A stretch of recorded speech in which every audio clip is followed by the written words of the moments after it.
ഈ കഴിഞ്ഞ എപ്പിസോഡിൽ ലാലേട്ടൻ കൊണ്ടുവന്ന രസകരമായൊരു ആ ടാസ്കിൽ സഹമത്സരാർത്ഥിയെക്കുറിച്ച് വിലയിരുത്തുക എന്നുള്ളതാണ് പ്രധാനപ്പെട്ട വിഷയം. അതിനുവേണ്ടി ഒരു ചെറിയ ബൗളിനകത്ത് കുറേ പേപ്പർ കഷ്ണങ്ങൾ അതിങ്ങനെ എന്തൊക്കെയോ എഴുതി ചുരുട്ടിയിട്ടിരിക്കുകയാണ്. അത് ഓരോന്നും എടുത്ത് തുറന്നു നോക്കുകയും അതിനകത്ത് എന്താണോ എഴുതിയിരിക്കുന്നത് അത് ആർക്കാണോ ചേരുന്നത് അത് പറയുക എന്നുള്ളതായിരുന്നു ആ ടാസ്കിൻ്റെ പ്രത്യേകത.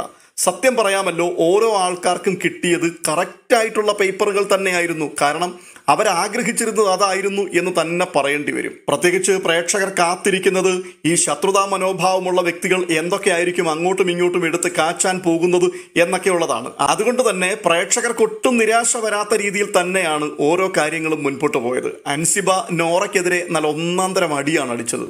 അതായത് സഹതാപ തരംഗമുണ്ടാക്കി വോട്ട് പിടിക്കുവാൻ ശ്രമിക്കുന്നു. അപ്പനെയും അമ്മയും വരെ മറ്റുള്ളവർക്ക് പിച്ചു ചീന്തുവാൻ ഇട്ടുകൊടുത്തുകൊണ്ട് വോട്ടാക്കി മാറ്റുന്ന ഒരു വ്യക്തിയാണ് നോറ എന്ന്. അതിനെക്കുറിച്ചുള്ള കൂടുതൽ വിശദീകരണങ്ങളിലേക്ക് അൻസിബ കടക്കുന്നതിന് തൊട്ടു മുൻപ് തന്നെ നോറ ഒറ്റ വാക്കിൽ തന്റെ അഭിപ്രായം പറഞ്ഞു. നോറ വളരെ സ്ട്രോങ് ആയിട്ടുള്ള ഗെയിമറാണ്, ഒരു സഹതാപത്തിന്റെയും ആവശ്യം നോറയ്ക്കില്ല എന്ന്. എന്നാൽ നോറയുടെ പേര് വിളിച്ചപ്പോൾ നോറയ്ക്ക് കിട്ടിയ പേപ്പറിൽ എഴുതിയിരുന്നത് ഇരട്ടത്താപ്പ് എന്നുള്ളതായിരുന്നു. ആ ഇരട്ടത്താപ്പ് എന്നുള്ളത് വളരെ കൃത്യമായിട്ട് അൻസിബയ്ക്കെതിരെ യൂസ് ചെയ്യുവാൻ നോറയ്ക്ക് കഴിഞ്ഞു എന്നുള്ളതാണ്.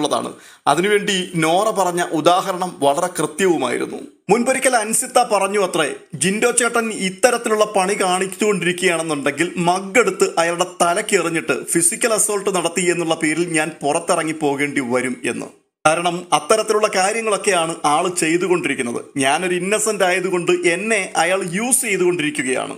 എന്നാൽ അന്നുണ്ടായിരുന്ന ജിൻഡോ ചേട്ടനല്ല ഇപ്പോഴുള്ളത്. ജിൻഡോ ചേട്ടനിൽ വളരെയധികം വ്യത്യാസങ്ങൾ സംഭവിച്ചിരിക്കുന്നു. പക്ഷേ ഇവിടെ ജയിൽ നോമിനേഷൻ കഴിഞ്ഞ ദിവസം നടക്കുന്ന സമയത്ത് ഈ അൻസിത്ത എഴുന്നേറ്റ് എന്ന് പറയുകയാണ്, എനിക്ക് ഈ ജിൻഡോ ചേട്ടനെ അല്ല വേണ്ടത്, പഴയ ജിൻഡോ ചേട്ടനെയാണ് വേണ്ടത് എന്ന്.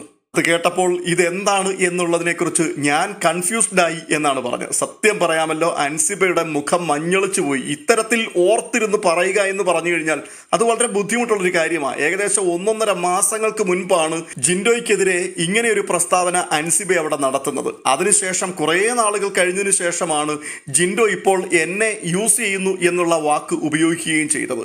ഇതെല്ലാം കൃത്യമായിട്ട് ഓർത്തു വെച്ചിട്ട് കഴിഞ്ഞ ദിവസം ജിൻഡോയെക്കുറിച്ച് താൻ പറഞ്ഞ പ്രസ്താവനയും കൂടി കണക്ട് ചെയ്തുകൊണ്ട് ഇരട്ടത്താപ്പ് എന്നുള്ളത് സ്ഥാപിച്ചു കളഞ്ഞു നോറ. എന്തായാലും നോറയുടെ വാക്കുകൾ കേട്ടപ്പോൾ ലാലേട്ടൻ പോലും കുലുങ്ങി ചിരിച്ചുപോയി. മനോഹരമായ ടാസ്ക് ആയിരുന്നു, പറയാതിരിക്കുവാൻ കഴിയില്ല.